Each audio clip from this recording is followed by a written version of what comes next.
Good morning, y'all. Fuzzy Biker here in the Fuzzy Biker Garage. Today's motorcycle is my Royal Enfield Guerrilla 450 right there.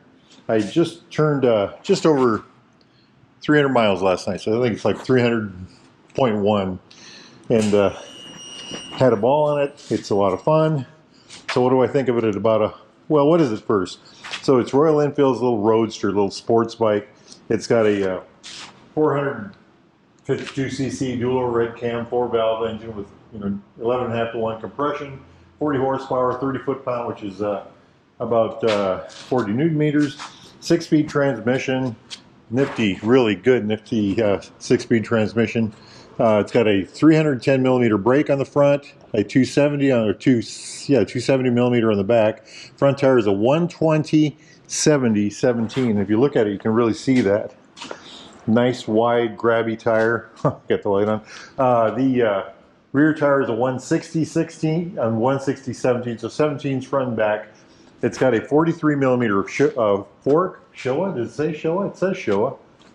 I'm not sure about that, but it's supposed to be 43 millimeter. Travel on the front is 5.5 inches, about 140 millimeters. Travel on the rear, it's a monoshock on the rear, and I believe that's a Showa. It's supposed to be 150 millimeters, which is about 6 inches, 5.9 inches. So, a lot of suspension for a little Sportster, isn't it? I've got other bikes that have much less suspension. What am I missing here? Seat height, this is really amazing. 30.7 inches at 780 millimeters. Wheelbase. Now that's amazing because the bike I traded in to get this, my beloved Classic 350, had an inch taller seat, and not only does it have a low seat height, it has a very narrow engine, single cylinder. 56.7 inch wheelbase, that's 1,440 millimeters. That's kind of a drag right there. We'll talk about that. Wet weight, 408 pounds. That's 185 kilograms. 2.9 gallons or 11 liters. So I was rolling on this last night, and we just rolled over 300. If I can show you that right there. 300.1 last night. So, so I rolled on this 125 miles yesterday, and I had 2.7 gallons of gas. 2.7 is what I had to put in at 125 miles. So, would I like a bigger tank? I think I would. Now, I was riding it pretty hard, so it did get pretty lousy mileage, breaking it in, right? Now it's ready for an oil change. I had a lot of fun with it. I took it on 2-lane blacktop. I took it on interstate, just a little bit of interstate, and I rode the heck out of it through town. You can't see out here. This is the sun's just starting to come up, but I rode through town quite a bit. Look at that rear end, isn't that beautiful? And it really pulls, particularly in second gear. I was talking to a friend of mine about that. He says, well, it has to all be in the CPU, or that little, the little brain box. And I don't know. We went to Chennai, India, and saw the factory where they build these, and they bring the parts to the person as they're needed. So if they wanted to run different transmission gears, for second gear, let's say, second or third, they could easily do that. Have they done that? I don't have an answer for that. I really don't know. When you hit second, it's a real, it'll just tug right at you. So I don't know what they've done, but they've done it well. So it weighs less, it's lower to the ground, it's got a shorter wheelbase compared to my Himalayan, my Royal Enfield Himalayan, which has the same 452 engine. And it's just a whole bunch of fun to ride. Here's my Bear over here. And I consider these two to be in the same league. That's a 650, this is a 450. They really cover a lot of the same ground. The looks, that's very subjective, whatever you think is better looking. That is, this is a more classic looking machine. This is a scrambler. This has got, it's got a longer wheelbase. I think it's 57.5 inches, which is, I can't remember that offhand. Let's say 1,470 maybe millimeters. This weighs about 70 pounds more. This weighs 478 pounds, I think, with a full tank of fuel, where this weighs 408. So there's quite a difference in weight. I really had a lot of fun on this bike last night. That's it. They both cover the fun realm. You know, when you talk about the fun motorcycles to ride, these are the two. This is a scrambler setup, and this will do off-roading. I have done it. It's too high geared for what we did. It'll do gravel roads and dirt roads just fine. We went to Moab and got lost, and I feel like I'm wearing this story out. And we ended up on a bunch of baby heads and ledges and stair steps, and you know, I had a heck of a time. Colorado Mark was on his Himalayan. He was going up and down, and having, you know, he was fine. But this was too high geared, so I had to run hard to get up the hills, you know. But this will do that. I wouldn't do that with this bike. This is not made for that at all. You know, this is a much more sporty machine. You know, I would say, yeah, for sure. This is the stock seat. There's a little in my little world. I got my buddies. They had, oh, you got to get the I don't know what they call it, but it's the long seat. Looks a lot like the rally seat for the Himalayan. That's the Himalayan rally seat right there. I don't know if I'm going to do that yet. I'm going to keep this for a while and just see what I think of it, because it's been a good seat. You know, it's been a good seat. Pretty darn good looking motorcycle. I'm starting to get, you know, this color is I'm starting to get used to that. My good friend Steve says, Omaha Steve says, this is the best color, and maybe he's right. I don't know. You know, here's the black right here. This belongs to my buddy Tony. This is an interesting thing too. We might as well talk about that right quick. So I put this on here because I had it laying around, and I can't really get it much tighter. I don't know. I'll work on that some more. It's a clamshell bag. It's a Moscow Moto, obviously. Hood 5, it says, you know, right there. Pops open like that. It should be a good bag. I like that part of it. As far as it being a bag goes, I like that. There's no external pouches. This is a place to put your phone. And I haven't used that yet. When I had put it on the ride yesterday, I had it on the ride yesterday, and it kept moving around. You know, I got to if I'm going to keep that bag, I got to do something with it. However, I might get another bag like this. This is a Rhino Walk tail bag, or not? No, this is a Rhino Walk tank bag actually, and so is this. And I might get one of these. You know, it's got the two side pouches. Here I go opening Tony's bag again. You know, it's got the center pouch, just comes up.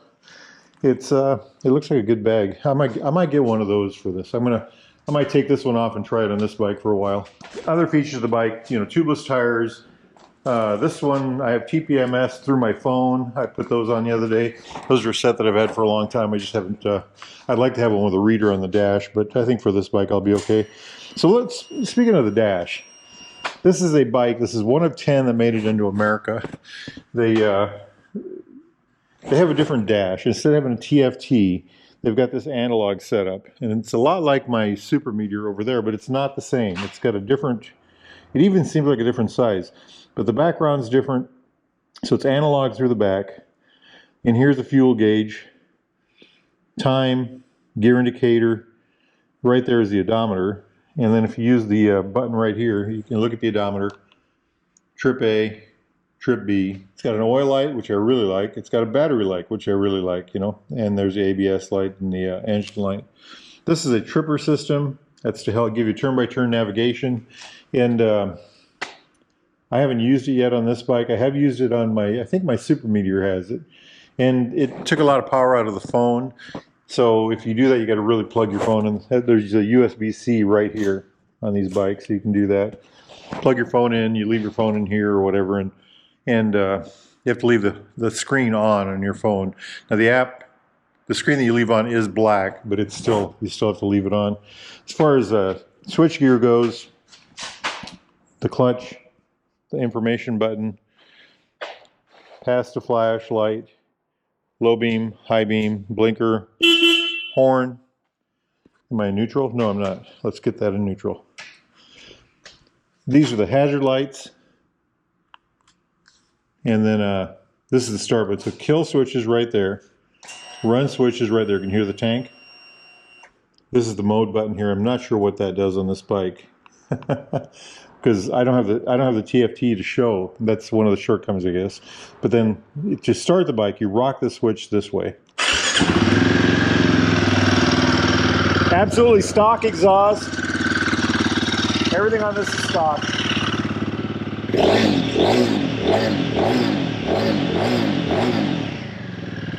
not too bad. I'm starting to get some color in the pipe. Finally, that's the catalytic converter.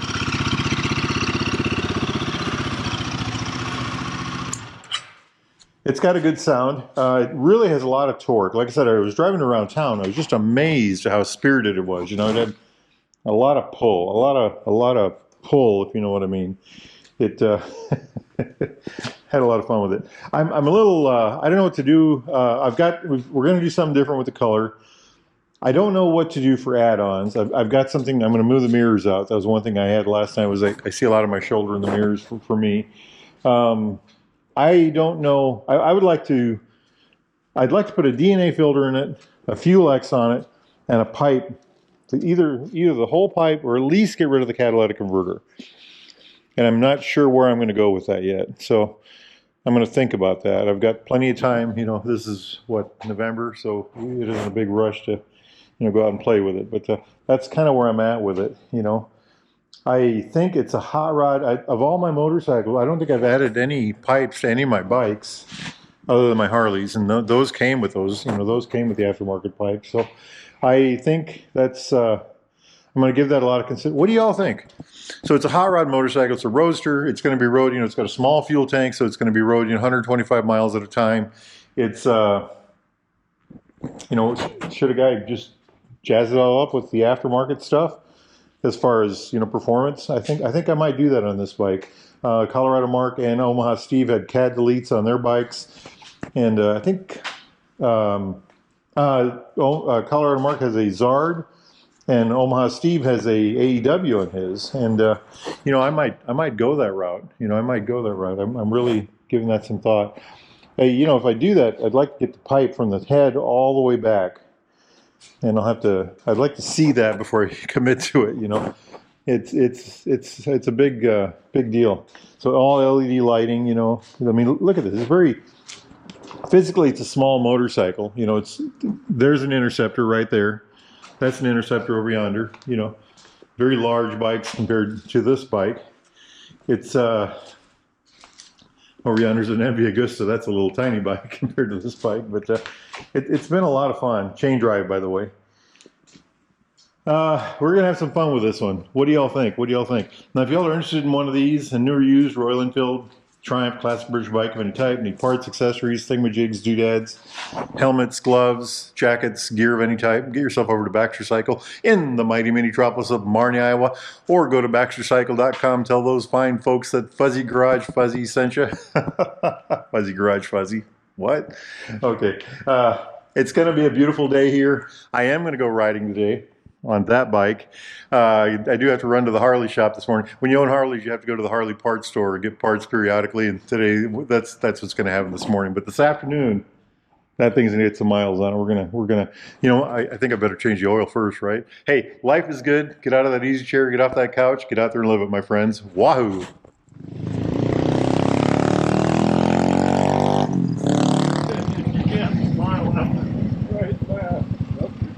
That's the guy. That's the guy that owns it. Oh, that's dude.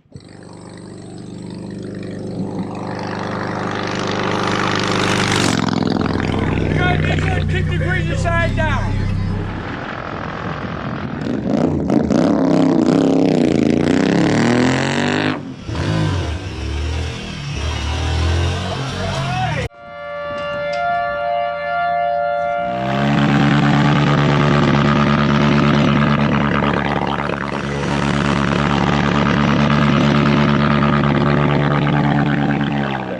Wahoo! Vermont? Wahoo! Wahoo! Wahoo, Alaska!